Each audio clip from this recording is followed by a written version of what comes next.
sou antropólogo, né? Então, como dizia lá o Lévi-Strauss, o indicador é como o Lévi-Strauss dizia para alimentação, né? Alimento é bom para pensar, indicador também é bom para pensar.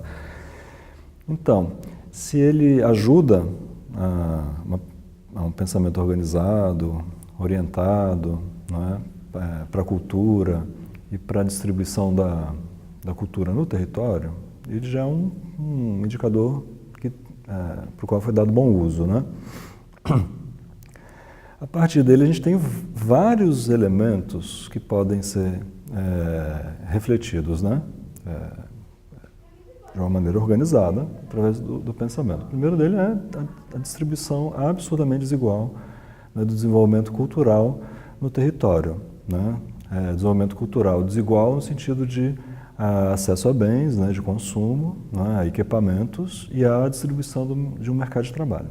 Tá? Então, só a partir desses três elementos, a gente já tem uma série de possibilidades de desdobramento, né?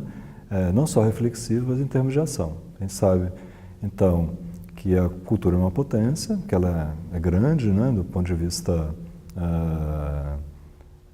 do tamanho, né, da participação na economia, que ela tem um potencial para, né, ter uma participação muito maior, mas a gente também sabe que ela é muito desigual. Então, esse ponto de partida, eu acho que é um ponto de partida politicamente interessante, né? Então, a partir daí, ele já é um indicador que vale por ele mesmo, né?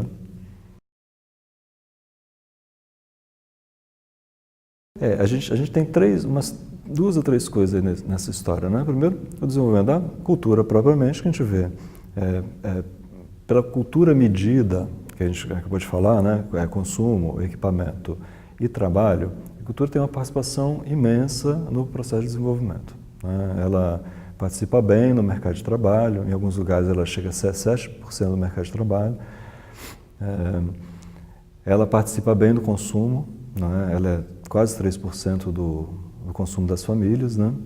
E ela tem lá uma certa distribuição de equipamentos ou de capacidades institucionais de oferecer alguns bens. Então ela participa do desenvolvimento enquanto um espaço autonomizado, né, enquanto cultura. Ela se relaciona também com as outras, né, os outros agregados econômicos. A gente falou que a participação dela nesses outros agregados. Então ela tem uma participação nisso tudo. E ela tem uma dimensão que é interessante, que é a do desenvolvimento institucional. A gente falou de um deles, que é o equipamento, mas a gente pode falar de um outro elemento desse desenvolvimento institucional, que é a produção de políticas públicas, a partir de instituições de políticas públicas. Então, a relação dessas dimensões, talvez seja, ou relacionar essas dimensões, seja o ponto mais interessante do indicador, né? Então, associar a cultura, né, o desenvolvimento geral da economia e o desenvolvimento de uma institucionalidade orientada para conectar ou tornar essas duas outras coisas interdependentes, né? A gente vê uma coisa que é interessante, né? Relacionada a esse consumo específico, né? Que é o que a família compra, né? Que é está relacionado a um tipo de prática doméstica, né? O consumo, em grande parte, medido pela compra, né, de bens ou serviços, ele se volta a uma prática dentro do lar.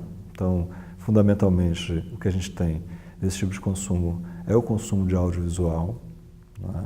Enfim, então isso é um padrão, né? Então isso mostra um comportamento, não é, específico, né, do brasileiro. Agora a gente tem outros, né? Como, por exemplo, leitura, que foi até uma coisa surpreendente, né? É um item interessante, né, eu não me lembro mais quanto, mas é um item interessante do consumo das famílias, mas ele é fundamentalmente voltado para consumo de didáticos, né?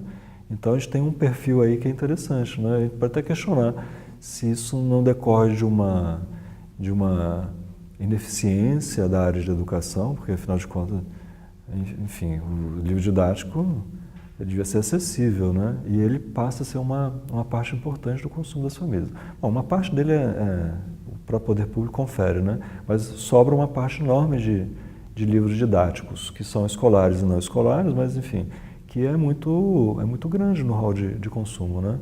Então, só esses indicadores já mostram também ineficiências em outras áreas de política, não é, que não são políticas culturais, mas que são associadas à política cultural.